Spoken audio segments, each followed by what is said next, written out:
Mi nombre es Cristian Espineda y voy a presentar mi proyecto de física experimental, el cual se llama Física y Música en una guitarra.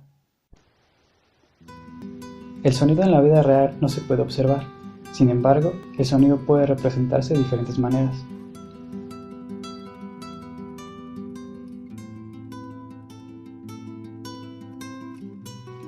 Cuando un objeto como una campana vibra, realiza pequeños movimientos de adentro hacia atrás, con el que continuamente empuja o jala partículas de aire frente a él.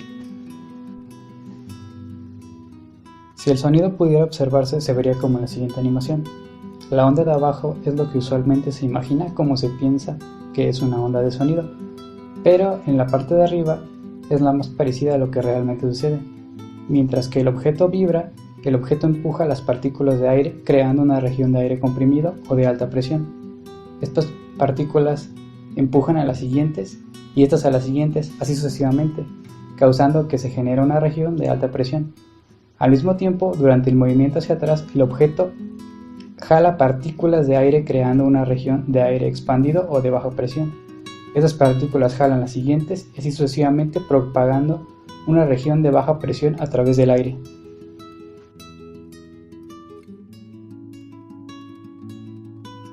Es importante mencionar que las partículas de onda, como tal, no se trasladan, sino que únicamente vibran en su punto de equilibrio. Este patrón continúa mientras el objeto sigue vibrando. Entonces, en resumidas cuentas, las ondas de sonido son unas cadenas de variaciones de presiones que se propagan por el aire. De hecho, casi cualquier medio puede transmitir sonido, pero como el aire es el medio que normalmente está en contacto con nuestros oídos, entonces ese es el medio que nosotros consideramos por defecto cuando hablamos del sonido. Pero si no hay un medio por el cual se puedan propagar variaciones de presiones, entonces no puede existir el sonido. Esta es la razón por la cual no hay sonido en el espacio. Generalmente las cuatro características principales del sonido son intensidad, duración, altura y timbre. La intensidad o amplitud describe qué tan estruendoso o silencioso es el sonido. Comúnmente es lo que llamamos volumen y se da físicamente por la variación de presión de una onda. Entre más variación haya, más fuerte se escuchará. El sonido al graficarse corresponde al eje vertical de la onda. La clave aquí es la variación de presión, no tanto la presión como tal. Aunque nos encontremos en un lugar de alta o baja presión en el aire, si esta presión no varía, no hay sonido.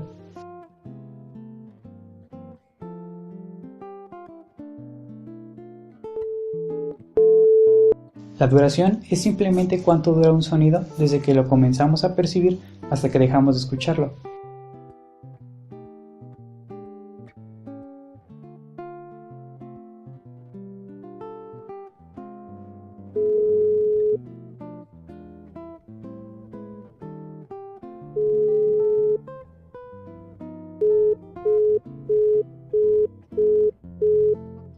En la música, la duración de una nota se representa con varios símbolos llamados figuras musicales, cuyos valores son fracciones relativas de una redonda que se considera que tiene un valor entero. A su vez, las figuras musicales también representan fracciones o múltiplos de lo que se denomina un tiempo. La negra es la que comúnmente se le asigna el valor de un tiempo, aunque depende de cada pieza musical. El valor de un tiempo se le puede asignar a la blanca o a la corchea. La duración de las notas y por lo tanto la velocidad de la pieza musical se define mediante un parámetro llamado tiempos por minutos, que establece, como su nombre lo indica, el número de tiempos que habrá en un minuto de la pieza musical. Este mismo parámetro en inglés es BPM o beats per minute. La altura es qué tan grave o agudo es un sonido.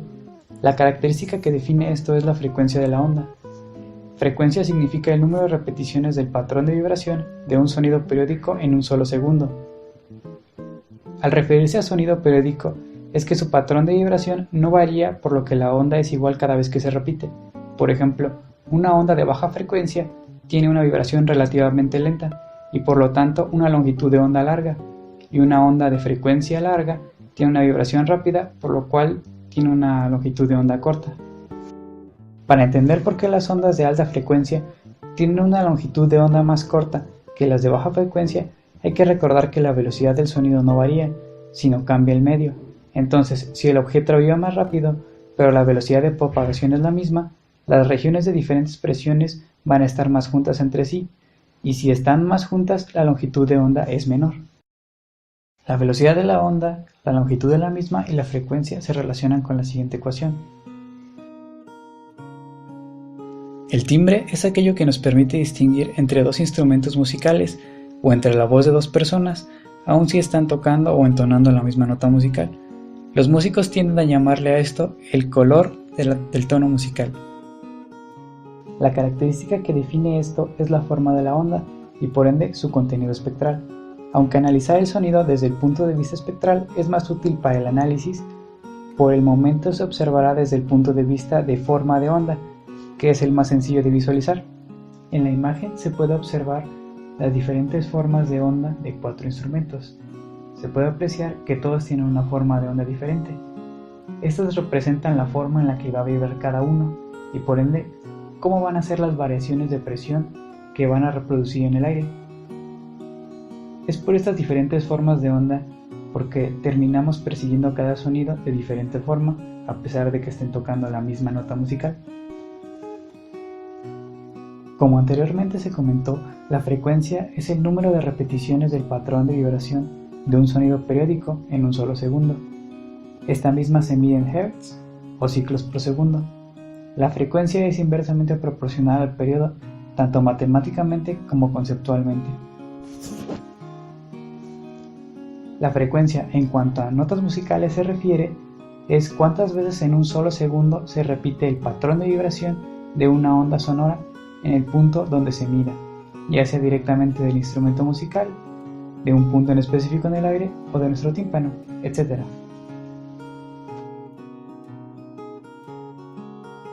Gracias a esto se pueden explicar dos fenómenos, el efecto Doppler y el vibrato.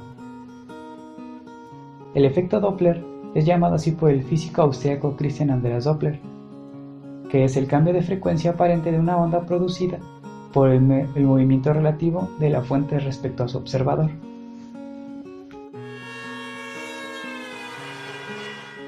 Como la velocidad del sonido depende del medio y no de la fuente que lo produce, entonces cuando un objeto se mueve, las ondas que va generando se juntan frente a él, reduciendo su longitud de onda y por ende causando que la onda se perciba con una mayor frecuencia. Al mismo tiempo, las ondas se van separando detrás de la fuente, alargando su longitud de onda y causando que perciba una menor frecuencia. El vibrato no se refiere a la onda como tal, sino a la vibración de su frecuencia, o sea, una ligera y rápida grandeza en su altura. Regresando a las notas musicales, en un piano, las teclas blancas tienen los nombres de Do, Re, Mi, Fa, Sol, La, Si y Do, siendo esta la escala de Do mayor.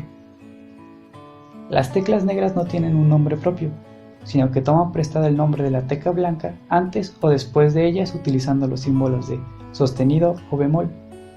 Por ejemplo, se puede llamar a la tecla negra que está justo después de Do como Do sostenido o Re bemol. Todas las teclas negras tendrán dos nombres, pero por practicidad los músicos prefieren darle preferencia a uno de ambos por cada tecla. Un semitono es la distancia entre una tecla blanca y una negra, o dos blancas si no hay negras entre medio. Un tono completo es la distancia entre dos semitonos. Como anteriormente se observó, en la escala de Do mayor, la nota Do se repite dos veces.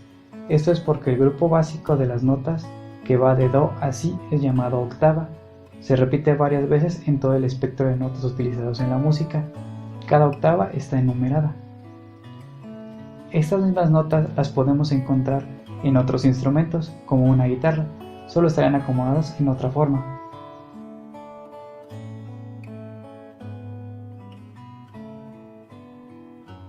Cada nota tiene una frecuencia previamente establecida. Por ejemplo, la nota La4 o La en su cuarta octava, su frecuencia es de 442 Hz. Esto significa que si se toca la nota en una guitarra, la cuerda vibrará y su patrón de vibración lo realizará 440 veces por segundo, que sería la misma frecuencia con la que crea cambios de presión en el aire con su vibración. La razón del ejemplo de La cuarta es porque es con la que se calibran las frecuencias de las demás notas, ya que las notas La tienen una frecuencia sin decimales. Y de todas las La de un piano de 84 teclas, la cuarta es la que se puede escuchar mejor por estar cerca del centro del piano. Una propiedad importante de las notas musicales es que esa misma nota en la octava siguiente va a tener el doble de frecuencia, y la misma nota en la octava anterior tiene la mitad de la frecuencia. Por eso, al tocar la nota en dos octavas diferentes, obtenemos la máxima armonía posible entre dos notas diferentes, porque la frecuencia más alta es múltiplo entero de la nota más baja. La síntesis aditiva es un método para crear sonidos combinando ondas senoidales de diferentes frecuencias, amplitudes y duraciones, y se basa en el hecho de que cualquier sonido en la vida real se puede imitar mezclando ondas senoidales. La síntesis aditiva también se puede utilizar para sintetizar el sonido de instrumentos musicales, aunque en este caso es más complicado, ya que el sonido de un instrumento musical y sus componentes están variando su amplitud con el tiempo.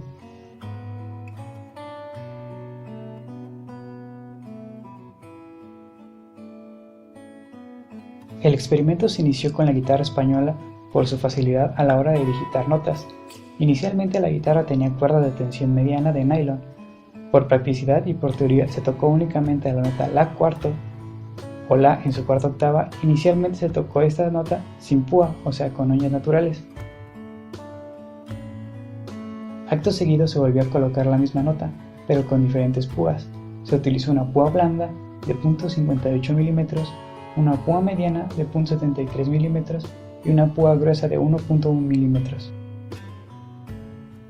Con las gráficas arrojadas se pudo apreciar de manera clara que la amplitud de onda es relativamente más grande dependiendo del tipo de púa con que se esté tocando. Además, se distingue de manera clara que la forma de la onda es diferente. Esto se debe gracias al concepto de síntesis aditiva, ya que el sonido de un instrumento musical y sus componentes están variando con su amplitud en el tiempo.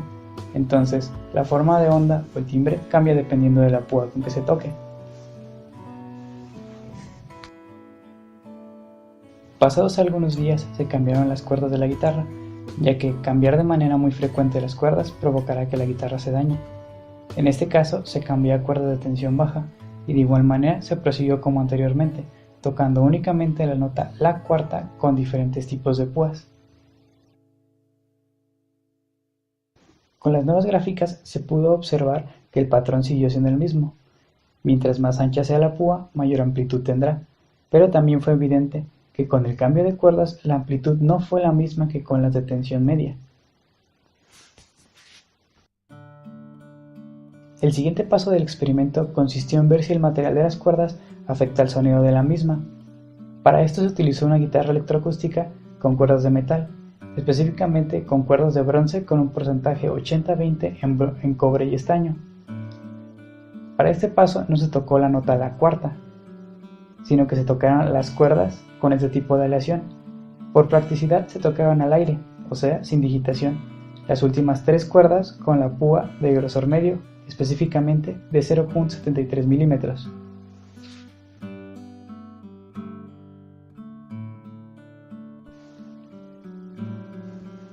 En este caso se observó que al no cambiar la púa, el timbre fue relativamente parecido, a pesar de ser notas distintas. Se pudo observar de manera clara la forma de la onda característica de una guitarra. Además, el sonido fue bastante brillante, característico de este tipo de cuerdas.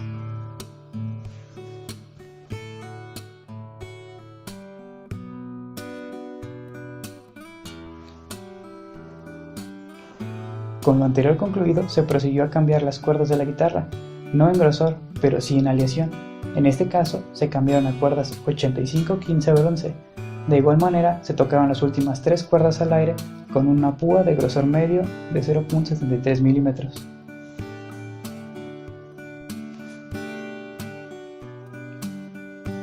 Fue evidente el cambio en la forma de la onda, ya que fue diferente al mostrado con las cuerdas 80-20, dándonos cuenta que las ondas son más bruscas, con fuertes picos en subidas y bajadas.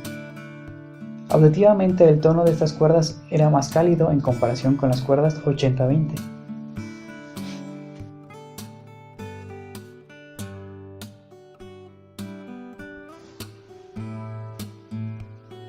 Algunas de las fuentes de error de este experimento fueron el micrófono del ordenador, los compañeros de piso que viven conmigo, la desafinación de las cuerdas y algunas cuerdas sucias y gastadas.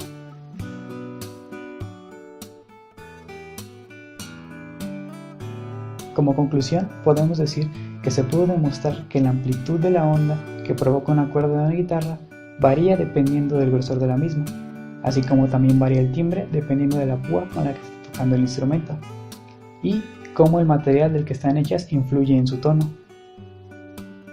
Todo esto fue gracias al software de audio Audacity, ya que mediante gráficas hizo visible los cambios de las ondas que a simple vista no son perceptibles.